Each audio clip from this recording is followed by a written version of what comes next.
Tragic death over Yeezy shoes. The case of Andrea Camps Lacayo. In April 2020, in Homestead, Florida, a heartbreaking murder occurred with 18-year-old Andrea Camps Lacayo, a promising young student, as the victim, all over a pair of shoes. This story is not just an ordinary murder case, but evidence of the senselessness of violence and the terrible consequences it inflicts on many lives. Andrea Camps Lacayo was an outstanding student, described as an honors student with full scholarships to many major universities in Florida. She had been accepted to Florida International University, FIU, in Miami, and was preparing for her bright future. Andrea had a boyfriend named Sergio Bourbon, who was also her high school classmate. On April 7, 2020, Andrea and Sergio conducted an online shoe sale. They had agreed to sell 3 pairs of Yeezy shoes, an expensive and sought-after brand, for $935. The transaction was arranged online, and Sergio had communicated with potential buyers. Sergio and Andrea drove to a residential complex in Homestead, Florida, to meet those they thought were customers interested in buying the shoes. When they arrived, 19-year-old George Walton was waiting for them. According to the Miami Herald, Sergio brought 1 pair of Yeezys, while Andrea was holding 2 pairs on her lap in the car. While Sergio was discussing payment with Walton, another man, later identified as Adrian Crosby, also 19, approached the side of the car and fired a gun. The bullet hit Andrea and grazed Sergio. In panic, Sergio drove away from the complex and called 911. Sergio's 911 call was initially confused. He said he was selling shoes and had just been shot, but wasn't sure if it was a real gun or not. It wasn't until about a minute into the call that he informed the dispatcher that both he and Andrea were bleeding. It seemed he only realized then that the situation was much more serious than he initially thought. "She got shot in the stomach," Sergio told the dispatcher, "and I got it in the arm, but I'm fine. I just need help for her." When police arrived, Andrea was taken for emergency care, but unfortunately, she did not survive and died at the hospital. Police had multiple sources of information to track down the shooter.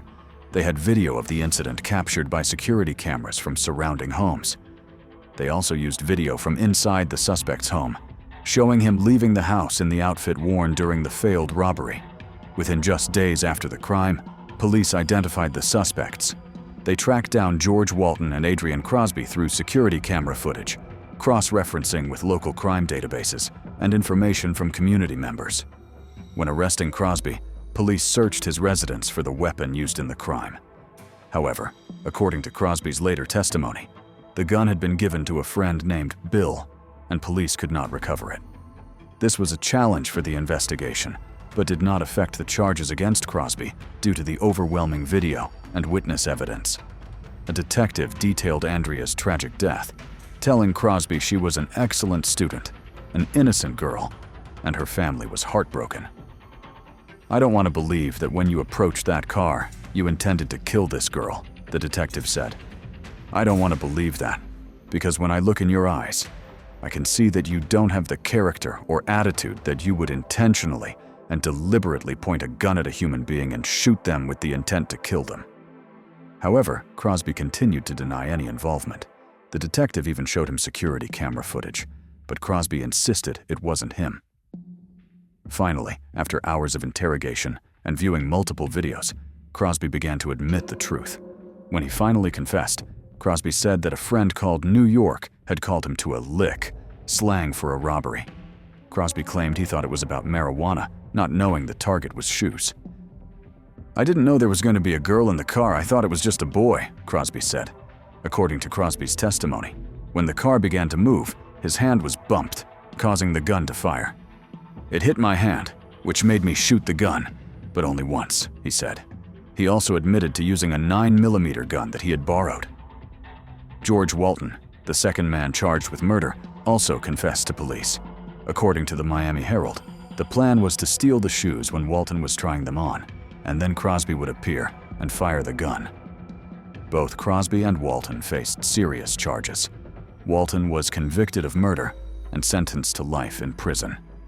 As for Crosby, the jury took only 2 hours to find him guilty of first-degree murder, first-degree attempted murder, and robbery. During Crosby's sentencing hearing, Andrea's father read an emotional statement. "You are the embodiment of the evil and darkness that this world represents.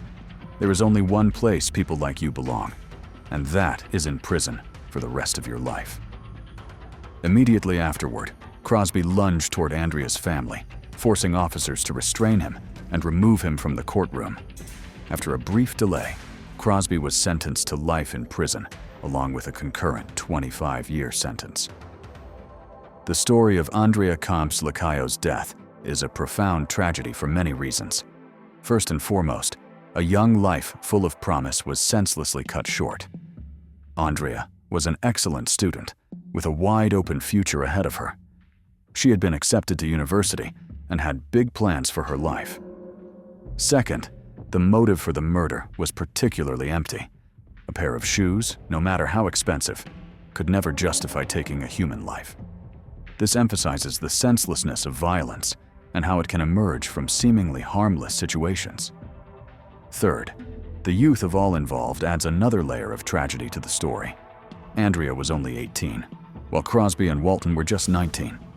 3 young lives, one cut far too short, and 2 others ruined by their terrible choices. In the interrogation room, Crosby said, "This is the end of my life." And in a sense, he was right.